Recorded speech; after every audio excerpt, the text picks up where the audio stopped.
बिस्मिल्लाहिर्रहमानिर्रहीम अस्सलाम वालेकुम व्यूअर्स। अगर आपको घर में सोलर पैनल लगवाना है और आपको ये भी पता है कि सोलर पैनल आजकल लगवाना कितना ज़्यादा महंगा हो गया, स्पेशली आजकल लोगों का रुझान इस तरफ बहुत ज़्यादा हो गया क्योंकि उनको पता है कि गर्मियों में बिजली तो हमें कहीं भी नहीं मिलेगी, तो सोलर पैनल उसका एक वाहिद हल है। लेकिन जैसे जैसे कंपनी को पता चला है कि अब लोगों का ध्यान इस तरफ आ चुका है, तो इनकी कीमतों में दिन ब दिन इजाफा हो गया और एक आम इंसान, एक सैलरीड पर्सन के लिए सोलर पैनल घर में लगवाना तकरीबन नामुमकिन हो चुका है। लेकिन मेज़ान बैंक आपको ये एक ऑफर दे रहा है कि आप एक इस्लामिक वे से, इस्लामिक तरीकाकार के तहत आसान एक साल के अंदर अपने घर में आप लोग जो है वो सोलर पैनल लगवा सकते हैं और बिजली की जो बचत है कर सकते हैं, बिजली के मीटर से जान छुड़वा सकते हैं। इवन आप लोग अगर नेट मीटरिंग लगवाना चाहते हैं, यानी कि आप लोग उल्टा बिजली के पैसे लें वापडा से, तो वो भी आप कर सकते हैं। और उसके लिए क्या क्या रिक्वायरमेंट्स होंगी, कितनी एक साथ बनेगी, कौन कौन बंदा अहल है इसके लिए, कितने पैसे आपको बैंक देगा, कितनी डाउन पेमेंट आपको देनी है और क्या क्या शराइत है, वो सारी तफसील इस वीडियो में मिलेगी। एक बात मैं आपको क्लियर कर दूं कि वीडियो थोड़ी लंबी है क्योंकि इसके अंदर बहुत सारी डिटेल्स मैं आपको बताने वाला हूं, तो आपने वीडियो को जरूर पूरा एंड तक देखना है ताकि आपको जो है वो इसके बारे में मुकम्मल पता चल सके कि इसकी रिक्वायरमेंट्स। चैनल के ऊपर पहली दफा आए हैं तो सब्सक्राइब करना मत भूलिएगा। तो मेज़ान बैंक की ये एक सोलर स्कीम है जो कि शरी कंप्लायंस के बिल्कुल ऐन मुताबिक है। अगर हम लोग इसकी प्रोडक्ट डील की बात करें तो ये एक फाइनेंसिंग इस्लामिक कंसेप्ट मुसव्वमा की बुनियाद पे कायम किया गया है। ये एक इस्लामिक कॉन्ट्रैक्ट होता है, आप लोग इसके बारे में सर्च करके जान सकते हैं। मैं अगर हर चीज़ को डिटेल में बताऊंगा तो बहुत लंबा हो जाएगा और मैं आपका टाइम बिला वजह वेस्ट नहीं करना चाहता। इसके अलावा जो इंस्टॉलमेंट होगी वो अनइक्वल इंस्टॉलमेंट होगी, यानी कि जैसे जैसे आप लोग एक साथ अदा करते जाएंगे आपकी एक साथ जो है वो उसकी जो लिमिट है वो कम होती जाएगी। यानी कि पहले महीने अगर 10 थी तो अगले महीने फिर थोड़ी सी कम हो जाएगी। प्रॉफिट जो साथ में लगेगा बैंक लेगा वो 1 ईयर काइबोर प्लस 2.5% सैलरीड और पेंशनर्स के लिए होगा। और अगर आप बिजनेसमैन होंगे तो आपके लिए 1 साल का काइबोर और प्लस 3.5% आपके साथ लगेगा। अगर आप लोग इसके प्राइम कस्टमर होते हैं तो आपको सिर्फ 1% काइबोर की मजीद छूट यहाँ पे दी जाएगी। उसके बाद ये आता है जी टर्नओवर का, यानी कि मुद्दत कितनी, आप कम से कम 1 साल और ज्यादा से ज्यादा 5 साल के लिए इससे फाइनेंसिंग का फायदा उठा सकते हैं। आप 1 किलोवाट से लेके 1000 किलोवाट तक का जो है वो सोलर पैनल लगवा सकते हैं। जो बैंक आपको फाइनेंसिंग देगा वो 1 लाख रुपए से लेके 25 लाख रुपए तक की फाइनेंसिंग आपको देगा।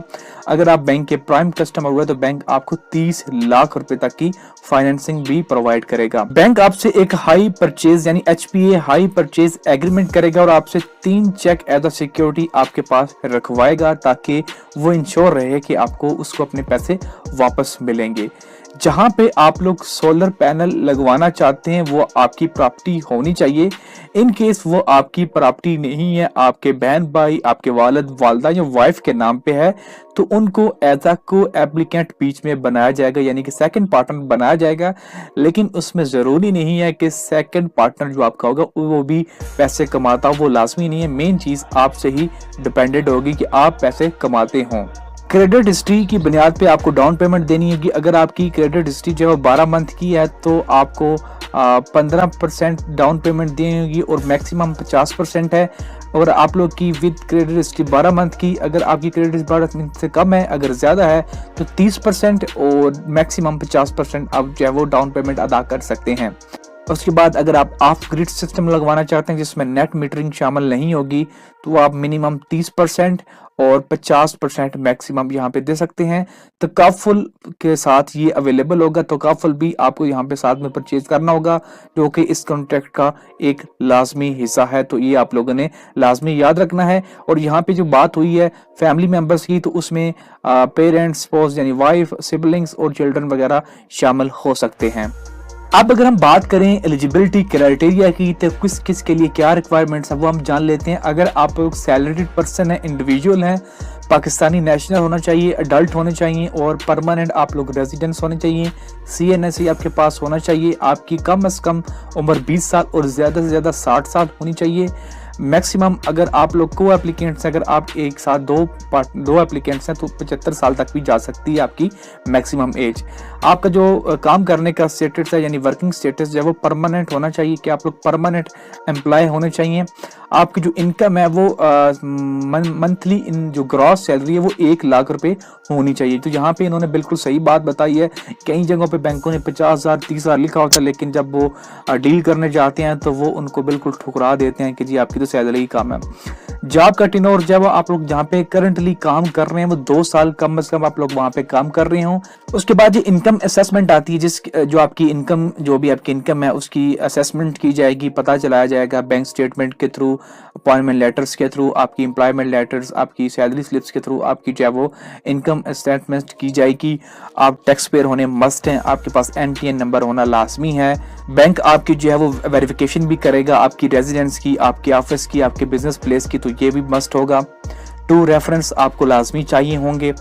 फाइनेंसिंग फॉर फ्लैट्स, फाइनेंसिंग जब फ्लैट्स और अपार्टमेंट्स के लिए अवेलेबल नहीं है, अगर आप फ्लैट्स है आपके पास और आपके पास कोई अपार्टमेंट है तो आप ये फाइनेंसिंग नहीं हासिल कर सकते हैं। और ये मैंडेटरी है कि आपके पास बैंक अकाउंट होना चाहिए। It will be open for offer financing, तो ये आपके पास अकाउंट होना भी ज़रूरी है। उसके बाद आता है मैक्सिमम डेबिट बर्डन रेशो।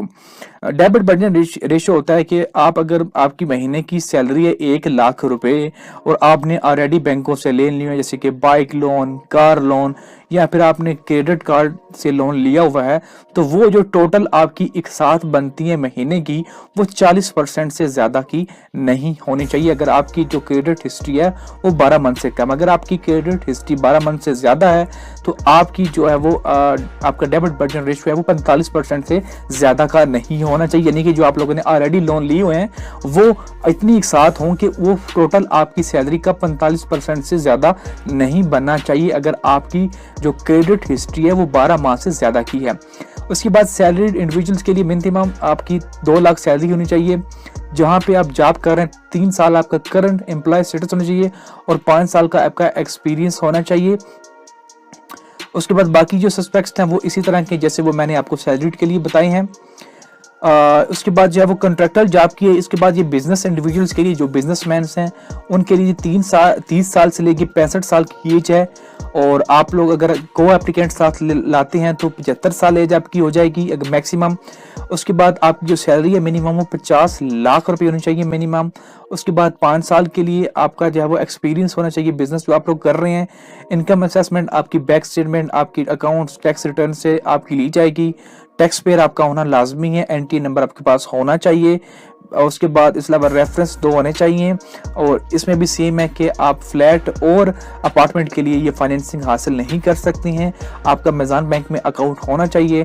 और डेबिट बर्डन रेशियो यहाँ पे 35% अगर आपकी जो है वो क्रेडिट हिस्ट्री 12 माह से कम है, और अगर आपकी क्रेडिट हिस्ट्री 12 माह से ज़्यादा तो 35% जो है वो आपकी से ज़्यादा नहीं होना चाहिए। पेंशनर्स के लिए भी यहाँ पे अवेलेबल है ये फाइनेंसिंग, उनके लिए भी 70 साल की मैक्सिमम एज रखी गई है मैच्योरिटी के टाइम पे, और 75 साल अगर आपके साथ 2 पार्टनर आ जाते हैं। एम्प्लॉयमेंट स्टेटस रिटायर होना चाहिए और पेंशनर होल्डर होने चाहिए। मिनिमम मंथली जो ग्रास आपकी पेंशन है वो 1 लाख रुपए होने चाहिए। इनकम असेसमेंट आपकी जब pensioner book, pensioner bank statement, document से जब वो आपकी इनकम की असेसमेंट का पता लगाया जाए कि आप कितने पैसे आपका जो भी इनकम का सूरत हाल है वो यहाँ से अंदाजा लगाया जाएगा। क्रेडिट चेक से आप लोगों की वेरिफिकेशन की जाएगी, ऑफिस, रेजिडेंस, बिजनेस प्लान की, और आपको 2 रेफरेंस रिक्वायर्ड होंगे कि ये बंदा बिल्कुल ओके है, इसको ये लोन दे देना चाहिए। फाइनेंसिंग फॉर फ्लैट और अपार्टमेंट के लिए नहीं अवेलेबल है। और मैक्सिमम डेबिट बर्डन रेशियो जो है अगर आपकी क्रेडिट हिस्ट्री 12 माह से कम की है तो 40%, और अगर आपकी क्रेडिट हिस्ट्री 12 माह से ज़्यादा की है तो 45% आपकी जो है वो यहाँ पे डेबिट बर्डन रेशियो ज़्यादा नहीं होना चाहिए। अब बात कर लेते हैं इसकी कास्ट की कि जो चार्जेस इसके ऊपर आएंगे। सबसे पहले तो आएंगे प्रोसेसिंग चार्जेस जो कि 6,000 रुपये इसकी प्रोसेसिंग फ़ीस होगी। उसके बाद डॉक्यूमेंटेशन चार्जेस जो हैं वो एक्चुअल होंगे जो आपकी कोटेशन बनेगी उसके हिसाब से। उसके बाद अगर आपको लेट पेमेंट होती है उसकी कोई चार्जेस नहीं है। STR की फ़ीस 1,000 रुपये है। और यहाँ पे क्लियरली मेंशन है कि इसके अंदर इस कास्ट के अंदर solar panels, inverters and other accessories items हैं वो इसके अंदर मौजूद होंगी। और जो चीज़ें यहाँ पे मौजूद नहीं होंगी, जिसके अंदर आपको फाइनेंस नहीं किया जाएगा, बैटरीज और यहाँ पे on grid end of grid system जो आपका लगेगा वो इसके अंदर इंक्लूड नहीं होगा, वो सेपरेटली आपको ख़रीदना पड़ेगा। अब हम यहाँ पे अंदाज़ा लगा लेते हैं कि आपको कितने पैसे, आपकी कितनी इंस्टॉलमेंट बनेगी। तो यहाँ पे आप कहते हैं कि अगर आप सैलरीड पर्सन हैं और आप की कास्ट आ रही है तकरीबन 10 लाख रुपए, फॉर एग्जांपल 10 लाख से हम कम कर लेते हैं, एक एवरेज की बात कर लेते हैं, जो कि एक एवरेज घर का सिस्टम तकरीबन 7 से 8 लाख का लग जाता है। तो हम 8 लाख की बात कर लेते हैं कि 8 लाख का आपका सिस्टम लग रहा है। डाउन पेमेंट आप 20% दे रहे हैं और आप ले रहे हैं तकरीबन 4 सालों के लिए, या आप कह लेते हैं कि मैं 5 साल के लिए ले रहा हूँ। तो इसको कैलकुलेट पे क्लिक करते हैं तो आपकी जो किस्त बनेगी वो 17,000 रुपये बनेगी।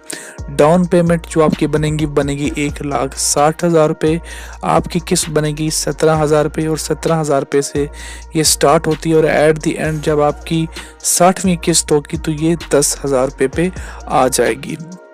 तो ये आपको एक आइडिया मिल चुका है कि आपकी किस्त कितनी बनेगी। अब हम बात करेंगे कि आपने जो है वो अप्लाई कैसे करना है। तो अप्लाई करने के लिए आपको इनकी नियरेस्ट ब्रांच में विज़िट करना पड़ेगा, या आप इनको कॉल कर सकते हैं, लेकिन फिर भी आपको जो है वो ब्रांच तो विज़िट करना ही पड़ेगा। प्लस यहाँ पे इनकी एक लिस्ट मौजूद है इन डॉक्यूमेंट्स की, तो वो ये आप लोगों ने लिस्ट लाजमी जब देख लेनी है कि कौन कौन से डॉक्यूमेंट्स यहाँ पे आपको चाहिए होंगे। एक लंबी लिस्ट है, वो यहाँ पे मैं एक एक चीज़ें आपको नहीं बताऊंगा, वीडियो बहुत लंबी हो जाएगी। प्लस यहाँ पे इनके पार्टनर्स की एक लिस्ट मौजूद है जिनसे आपने कोटेशन बनवानी है, तो इनकी लिस्ट भी यहाँ पे मौजूद है और इनकी वेबसाइट पे भी उसकी दी गई है। तो ये आप लोगों ने एक कोटेशन भी बनवा लेनी है और कोटेशन बनवाने के बाद आप अप्लाई करेंगे तो बैंक को आप पता होगा कि जी ये बंदा इतने कोटेशन के लिए, लोन के लिए अप्लाई कर रहा है। तो एप्लीकेशन फॉर्म भी यहाँ पे दिया गया है, लेकिन ये सारी चीज़ें आप ब्रांच जाके भी चेकआउट कर सकते हैं। वीडियो अच्छी लगे तो लाइक और शेयर करना मत भूलिएगा।